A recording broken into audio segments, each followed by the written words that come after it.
चलिए हम लोग आज शुरू करते हैं ब्रांच अकाउंट, एक नया टॉपिक। ठीक है।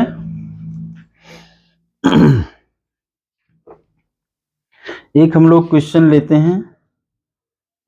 अच्छा, पहले थोड़ा डिस्कस कर लेते हैं। ब्रांच अकाउंट में एक डेटर सिस्टम होता है, उसमें भी कई सिस्टम बनाए जाते हैं और भी अलग अलग कई सिस्टम होते हैं। ठीक है। सबसे पहले हम क्या करेंगे, ब्रांच अकाउंट डेटर सिस्टम से बनाएंगे। अब ये है कि ब्रांच अकाउंट बनाया कहाँ जाता है, कहीं तो बनाया जाएगा ना। तो ब्रांच अकाउंट कहाँ बनेगा, ब्रांच की बुक में नहीं। हम अपना अकाउंट अपनी बुक में थोड़ी ना ओपन करते हैं। कोई कंपनी, मान लीजिए कोई company X Y Z limited है, क्या वो अपने यहाँ X Y Z limited account बनाएगी? जी नहीं। इसका मतलब है ये हम बनाते हैं इन the books of head office. Head office की बुक में हम क्या करते हैं, ब्रांच अकाउंट बनाते हैं। ठीक। तो ये पहली बात क्लियर कट ये थी कि जो ब्रांच अकाउंट बनता है ब्रांच की बुक में नहीं बनता है, वो एचओ की बुक में बनता है। इसको बनाते क्यों है, बना करके हम ब्रांच का प्रॉफिट निकालते हैं।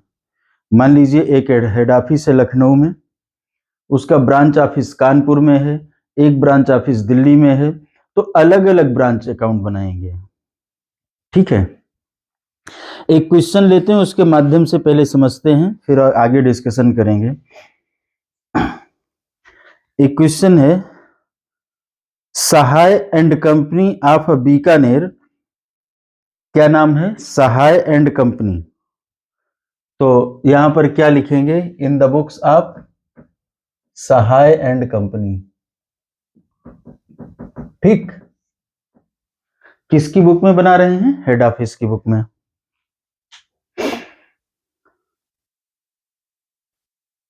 एट क्या कहते हैं, Bikaner has branch at Kanpur, Kanpur में उसकी ब्रांच है।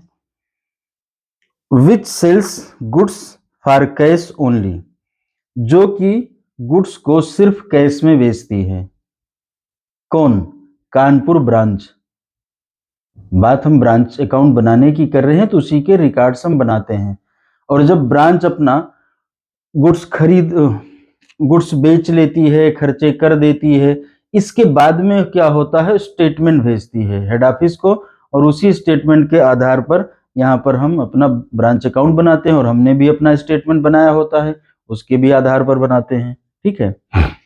वो अपना पेटी कैश बुक बनाती है, कौन, ब्रांच अकाउंट। ये सभी उसमें ट्रांजेक्शन्स होते हैं। The following are the transactions between the head office and branch office for the year ending 31st March. तो पहले हम जर्नल एंट्री करते हैं।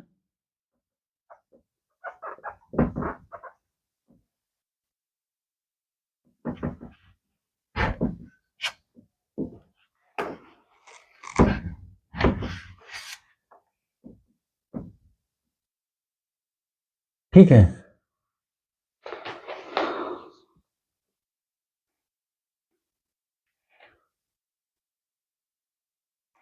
डेट का कॉलम होता है ना, डेट के कॉलम में हम लिख देते हैं 2021 पीरियड ही है। हाँ, इसने लिखा है opening stock at 1 April. Year कब शुरू हो रहा है, 1 अप्रैल को। खत्म कब हो रहा है, 31 मार्च को। कैसे पता, ऊपर अभी पढ़ा था। एंडिंग क्या लिखा था, 31 मार्च। ओपनिंग स्टॉक एट 1 अप्रैल 2020 20,000। ठीक है। तो यहां पर हम एंट्री करते हैं कानपुर ब्रांच,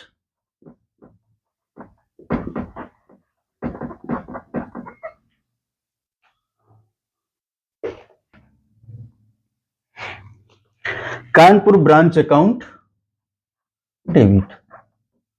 ठीक है। और क्रेडिट क्या करेंगे, to stock at Kanpur branch, to stock at Kanpur branch.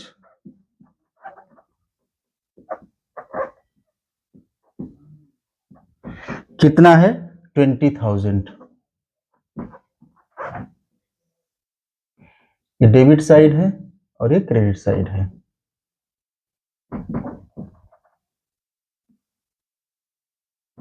ये बात समझ में आ रही है? आगे बढ़े। Goods supply to branch 50,000। क्या कर रहे हैं हम? ब्रांच को गुड्स सप्लाई कर रहे हैं। ब्रांच को क्या कर रहे हैं? गुड्स सप्लाई कर रहे हैं। ठीक, तो ब्रांच को दे रहे हैं ना, बात समझिए। ब्रांच को क्या कर रहे हैं? दे रहे हैं। तो ब्रांच को यहां हम एज अ डेटर ट्रीट कर रहे हैं। बात समझ में आ रही ना? ब्रांच को दे रहे हैं तो हेड ऑफिस जो है ब्रांच को एज अ डेटर ट्रीट कर रही है। हम लोग डेटर सिस्टम ही तो पढ़ रहे हैं ना।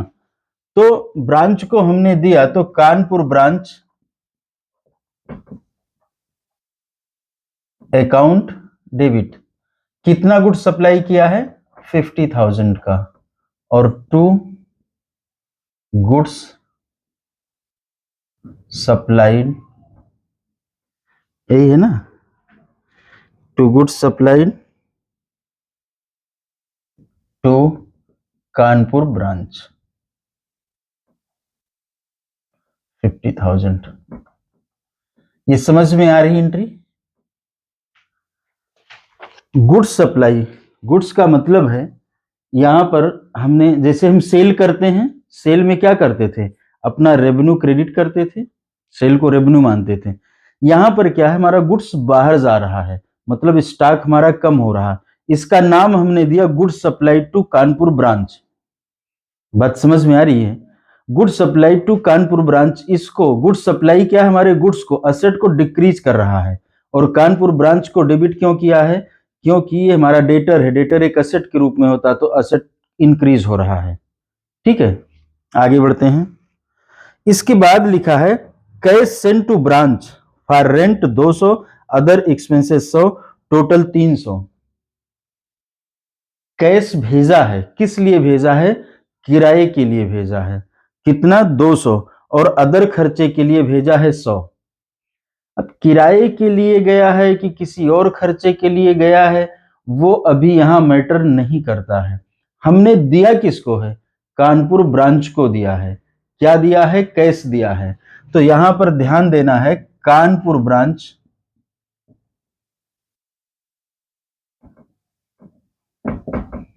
अकाउंट डेबिट कितने से?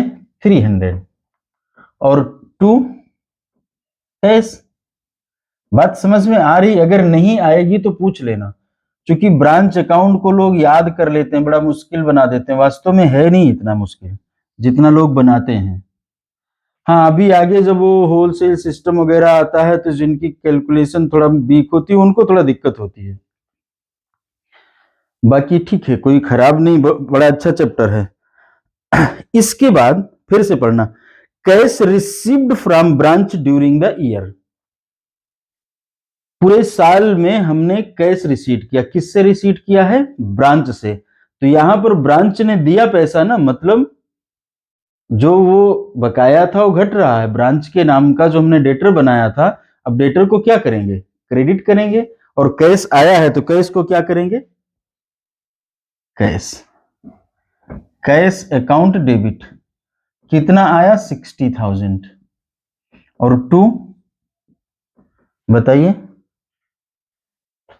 कानपुर ब्रांच।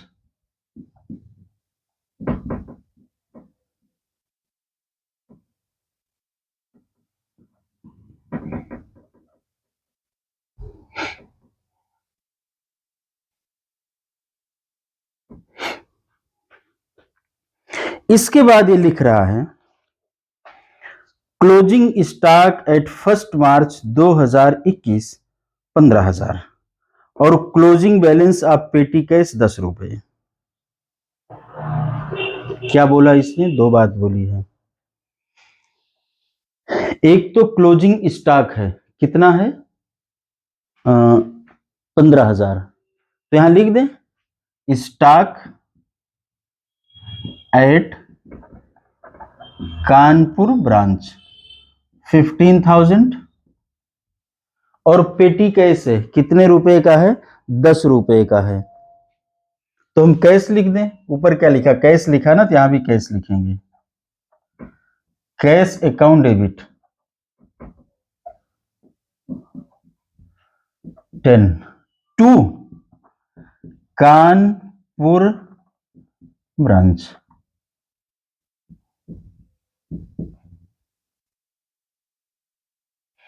ठीक है, इतनी बात अगर समझ में आई है तो आगे बढ़ते हैं। बताइए, आगे बढ़े, और तो कुछ नहीं था ना, इतना फ्रॉम द अबव इंफॉर्मेशन। ठीक है, कोई बात नहीं। अब हम बनाते हैं कानपुर ब्रांच अकाउंट।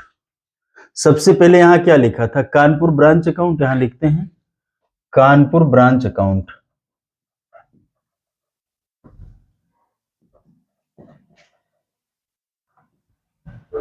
जो सबसे ज्यादा बनाने को आता है यही आता, कानपुर ब्रांच अकाउंट बनाना है। अब बच्चे क्या करते हैं, याद कर लेते हैं, और याद करना भाई सबसे आसान काम है तत्काल के लिए, आगे के लिए फिर वो समस्या ही देता है। कानपुर ब्रांच अकाउंट को डेबिट किया, स्टॉक एट कानपुर ब्रांच को क्रेडिट किया। ठीक है, तो यहां पर हम क्या लिखेंगे, टू ओपनिंग, यही तो लिखते हैं ना, स्टॉक कितना है 20,000, कोई दिक्कत। फिर Kanpur branch account debit 50,000 to goods supplied to Kanpur branch. तो यहां पर क्या लिखेंगे बताओ, to goods supplied to Kanpur branch 50,000। ठीक है, अब ये कहो तो गुड सप्लाइड टू ब्रांच हम यहां ये भी अकाउंट चाहे तो ओपन कर सकते हैं। ठीक, कर दें या रहने दें, रहने देते हैं अभी। फिर कानपुर ब्रांच अकाउंट डेबिट, तो यहां पर क्या लिखेंगे, टू कैश। अब यहां हम लिख सकते हैं कि रेंट के लिए 200 था शायद, देख लू, रेंट के लिए 200 था, अदर एक्सपेंस के लिए 100, तो डिटेल लिखना हुआ ना 300। कानपुर ब्रांच अकाउंट, हाँ ये तो हो गया। फिर कैश अकाउंट डेबिट, यहां पर हम लिखेंगे by cash, by cash to Kanpur branch account. कितना लिखना था, 60,000। मैं अभी और की पोस्टिंग इसलिए नहीं कर रहा हूं, अभी करूंगा, इसलिए नहीं कर रहा हूं कि कहीं कंफ्यूजन ना हो, मेरा कंसंट्रेशन सिर्फ अभी कानपुर ब्रांच पे ही है। इसके बाद यहां पर क्या लिखा हमने, by closing stock,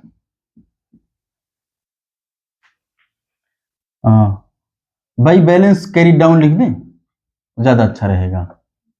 by balance carry down कितना स्टॉक का है, लिख हो भी सकते हैं जो हम लिख रहे थे अभी, और ये कैश का है, कितना 10 रुपए। अब इधर का टोटल कर लो और इधर का डिफरेंस निकाल लो, पता चल जाएगा। बात समझ में आती है। ये देखो 50 और 20 70, 70,300 और वो 75,000 समथिंग है, तो वो साइड बड़ा दिख रहा है। टोटल करें 75,010।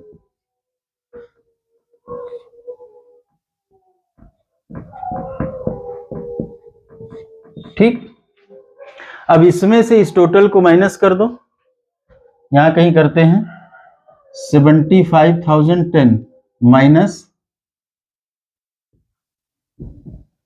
300, 0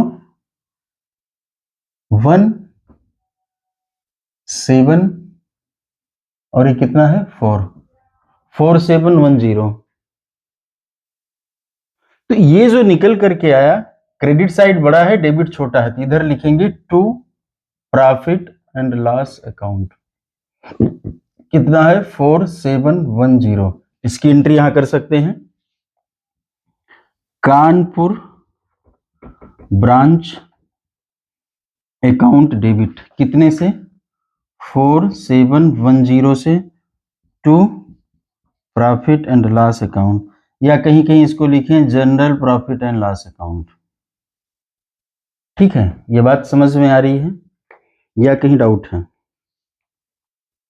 बताइए, लॉजिक यहां बताइए अगर समझ में। कानपुर ब्रांच अकाउंट को डेबिट किया और स्टॉक एट कानपुर ब्रांच को क्रेडिट क्यों किया है?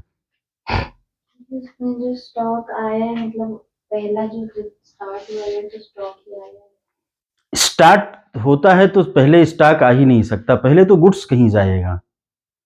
मतलब इसमें एंट्री की बात नहीं है, लॉजिक मुझे चाहिए, मैंने रूल पढ़ाया था, रूल से चाहिए हमको। वहां है, यहां stock at Kanpur branch debit to Kanpur branch, ये चाहिए हमको। यहां डेबिट किया, उसी स्टॉक को वहां क्रेडिट कर रहे हैं। मुझे पता है कि पूछो तो हाँ हाँ, और जब फिर से सवाल पूछ लो ढंग से, समझ में आया हाँ, सवाल पूछो तो नहीं। देखो, जब हमने 50,000 गुड्स भेजा, 50,000 का, अब इसको बेचने के लिए हमने उसको इंस्ट्रक्शन दिया होगा तुम किस पर बेचोगे। देखो 50,000 का भेजा, 60,000 का उसने बेच भी लिया और 15,000 का स्टॉक भी बचा रहेगा। इसका क्या मतलब समझ में आता है? जो हमने 50,000 का बेचा था, भेजा था, उसमें से 15 भी उसने बचा रखा है। तो कितने का बेच दिया? 35,000 का। कितने में बेच दिया? 60,000 में। यही बात है ना? ये देखो, ठीक, या कोई डाउट है? ऐसे तो है ना? तो ये ओपनिंग स्टॉक था हमारा, थोड़ा गलत बता गए हैं, ठीक है। ये 20 और 50 कितना हुआ? 70,000 का था। बात समझ में आ रही है? ये 70, चूंकि मैंने देखा प्रॉफिट बहुत मार्जिन कर रहा है, ये 20,000 था और 50,000 था, तो कितना हुआ? 70,000। 70,000 में से 15,000 बचा रह गया हमारा। कितना बचा रह गया है? 15,000। तो बेचा कितने का? 50,000 का बेच, 55,000 का बेच दिया। कितने में बेच दिया है? 60 में बेच दिया है। समझ में आ रहा है ना? ये ओपनिंग स्टॉक है, ये मैं समझाने के लिए लिख रहा हूं, आगे काम आएगा, क्योंकि आगे स्टॉक वगैरह कैलकुलेट करना होता है। ओपनिंग स्टॉक कितना हमारा? 20,000। जो ब्रांच में और भेजा हमने वो कितने का है? 50,000। टोटल कितने का मटेरियल भेजा हमने? 70,000 का। लेस क्लोजिंग स्टॉक कितना हुआ? 15,000। तो 55,000 का गुड्स हमने कितने में बेचा है? 60,000 में। इसका मतलब क्या हुआ? प्रॉफिट कितना हुआ? 5,000, जिसको हम ग्रॉस प्रॉफिट कहते हैं। अब हमने इनको 300 रुपए और भेजा है, बात समझना है। 300 रुपए डेबिट में लिख दिया और 10 उसमें से बच गया है, ये क्रेडिट में लिख दिया। और कितना खर्च हो गया हमारा? 290। ये जो हमारा 5,000 का प्रॉफिट आ रहा था, इस और खर्च किया हमने 290 रुपए। 290, इसमें से अगर माइनस करेंगे 0, 1, 7 और 4, प्रॉफिट निकल आया हमारा। तो यहां ध्यान देना, देखो मैं पढ़ा क्या रहा हूं, यहां जैसे हमने 200 रुपए रेंट का, 100 रुपए और क्या चीज था, अदर एक्सपेंस का भेजा था। बात समझ में आ रही है? तो हमको यहां खर्च नहीं देखना है। जब हम 300 यहां लिख दिए और 10 इधर लिख दिए तो ऑटोमेटिक डेबिट साइड में कितना पोस्ट हो गया? 290। बात क्लियर है? तो खर्चे में कितना पड़ गया? 290। यहां हमने 50 और 20, 70, 15 माइनस 15 कितना? 55। तो ऑटोमेटिक 55 और ये 60, 60 में से 55 अगर माइनस करेंगे तो 5,000 का ये प्रॉफिट बुक हो गया। 5,000 का प्रॉफिट बुक हुआ और इधर खर्चा 290 का हुआ, ऑटोमेटिक हमारा कितना हुआ? 4710 रुपए। तो जब हम ब्रांच अकाउंट बना रहे हैं, ध्यान से सुनिएगा, डेटर सिस्टम से, हम यहां पर कभी एक्सपेंस नहीं डालेंगे, इधर कभी इस तरीके से प्रॉफिट नहीं डाल देंगे। हमको क्या करना है, जो हमने उसको भेजा वो डेबिट में, जो उससे लिया वो क्रेडिट में, जैसे डेटर होता है, डेटर की तरीके से, डेटर से जो लेते हैं उसको क्रेडिट कर देते हैं, उसको जो देते हैं उस अमाउंट से उसको डेबिट कर देते हैं, यही तो करते हैं ना। और इसके बाद जो निकल के आया प्रॉफिट, ये हमने आपको गणित समझा दिया, मैथ समझा दिया कि कैसे होगा ये, या डाउट है? लेकिन अभी हमने ये नहीं बताया जो सवाल पूछा था क्लोजिंग और ओपनिंग स्टॉक। अंत में जब 15,000 बचा हमारा, ये जो 15,000, पहले ओपनिंग नहीं आता है, पहले क्लोजिंग आता है। अब थोड़ा ध्यान से सुनना है। पहले अभी ये पूछा होगा कि सवाल में तो पहले ओपनिंग आया है, जी नहीं। जब कभी ब्रांच स्टार्ट होती है तो क्या पहले ओपनिंग स्टॉक आ सकता है? जवाब है नहीं। फिर क्या आ सकता है? पहले तुम गुड्स सप्लाई करेंगे उसको, उस बार ओपनिंग स्टॉक नहीं होगा। जब बिजनेस स्टार्ट कर रहे हैं, जब ब्रांच स्टार्ट कर रहे हैं, तो क्या ओपनिंग स्टॉक होगा? नहीं। तो पहले आएगा क्लोजिंग स्टॉक। जब क्लोजिंग यहां 15,000 बचा रहेगा, मैंने कहा ये मेरी असेट है, मुझे अपनी बैलेंस शीट में दिखानी होगी, तो मैं अपने यहां असेट की एंट्री करता हूं। बात समझ में आ रही है? असेट की एंट्री करूंगा तो क्या करूंगा? स्टॉक डेबिट, और ब्रांच को हमने क्रेडिट कर दिया। बात समझ में आ रही? मेरा स्टॉक बढ़ रहा है और ये एक लायबिलिटी के रूप में है, तो उसको हमने क्रेडिट कर दिया। इसके बाद हम ये 31 मार्च की शाम को करते हैं। मैंने उससे ले लिया, ब्रांच को दिया था, है तो एक तरीके से ब्रांच का, लेकिन हम उसको क्या कर रहे हैं, उसकी बुक में, हेड ऑफिस की बुक में उसको मर्ज कर रहे हैं। उससे ले लिया, मंगाया नहीं, सिर्फ दिमाग में चल रहा। ये नहीं कि उससे कहेंगे 31 को सारे मटेरियल यहां भेजो, फिर मैं वापस भेजूंगा, दुनिया भर का भाड़ा लग जाएगा। तो ये सिर्फ बुक्स में एडजस्टमेंट है। अभी 11th और 12th से थोड़ा ऊपर निकलना पड़ेगा। हमने क्या कहा कि ये हमारे हेड ऑफिस का मटेरियल है, तो हमने उससे मंगा लिया इन द सेंस सिर्फ बुक्स एडजस्टमेंट के लिए। और फिर 1 तारीख को उसे फिर से भेज दिया। जब उसे भेज दिया तो उसको डेबिट कर दिया, और जब उससे मंगा लिया तो उसको क्रेडिट कर दिया। यही तो है, और कुछ नहीं है। और क्या किया है? तो पहले तो हम उसको कहेंगे कि ये हमारा, हमको दे दो। तो उसने जो हमारा दिया तो क्या करेंगे भाई? जब हमने गुड्स भेजा था तो उसको डेबिट किया था, तो जब हम गुड्स वापस लेंगे तो क्या करेंगे? उसको क्रेडिट करेंगे। सीधी सी बात है। क्लियर है ना? इसलिए इसको डेबिट और क्रेडिट करते हैं, ये लॉजिक है। अब अगर मैंने इसको डेटर मान रखा तो एसेट है, जब हम इससे ले लेते हैं तो डेटर रूपी एसेट हमारा कम हो जाता है, तो क्रेडिट कर देते हैं। और स्टॉक हमारा बढ़ जाता है तो स्टॉक को डेबिट कर देते हैं, और फिर आगे जाकर के उसी का रिवर्स कर देते हैं। ये सिर्फ बुक में एंट्री है, ये नहीं है उससे मंगा रहे हैं उसको भेज रहे हैं। ये फिजिकल में नहीं होता। पता चलेगा कि दुनिया भर का मटेरियल मंगा रहे हैं फिर से भेज रहे हैं, फिर तो हो गया बिजनेस। क्लियर है ना?